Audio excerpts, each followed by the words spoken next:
কাতার বিশ্বকাপের সোনালি ট্রফি উঁচিয়ে ধরার পর আবারও বিশ্বজয়ের দোরগোড়ায় আর্জেন্টিনা।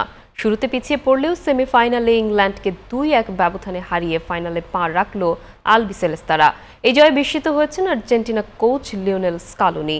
অপরদিকে ভুল কৌশলে হেরে যাওয়ায় কোনো অনুশোচনা নেই ইংল্যান্ড কোচ থমাস টুখেলের। নকআউটের প্রতিটি ধাপে ধুঁকতে ধুঁকতে এগিয়ে যাওয়া আর্জেন্টিনা সেমিফাইনালেও পড়েছিল কঠিন পরীক্ষায়। ইংল্যান্ডের বিপক্ষে পিছিয়ে পড়েও হার না মানা মানসিকতা দেখিয়ে 2-1 গোলের অবিশ্বাস্য জয় ছিনিয়ে নিয়েছে স্ক্যালোনির দল। ম্যাচ শেষে আবেগাপ্লুত স্ক্যালোনি বিস্ময় প্রকাশ করে বলেন, আমি বাকরুদ্ধ। এই দলটি আমাকে সবসময় বিস্মিত করে। খেলোয়াড়রা আবারও প্রমাণ করেছে যে তারা এই জার্সির গুরুত্ব গভীরভাবে অনুভব করে। অন্যদিকে 1 গোলে এগিয়ে গিয়েও অতি রক্ষণাত্মক কৌশলে খেলার খেসারত দিতে হয়েছে ইংল্যান্ডকে।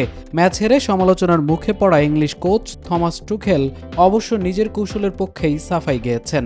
কোনো অনুশোচনা প্রকাশ না করেই তিনি জানান, শক্তিশালী প্রতিপক্ষের বিরুদ্ধে এটাই ছিল তাদের সেরা ম্যাচ। আমরা আজকে জয়ের খুব কাছাকাছি ছিলাম। সামগ্রিক পরিস্থিতির প্রেক্ষাপটে এটা আমাদের সেরা ম্যাচের একটি। আমাদের প্রতিপক্ষ অত্যন্ত শক্তিশালী।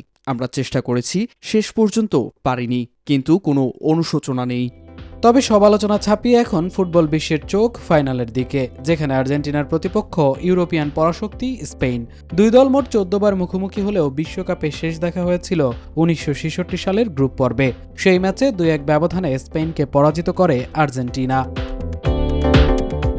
মজার ব্যাপার, তারা যখন শেষবার মুখোমুখি হয় বর্তমানে স্কোয়াডের কোনো খেলোয়াড়েরই তখন জন্ম হয়নি। কোচ লিওনেল স্ক্যালোনিরও জন্ম হয়নি।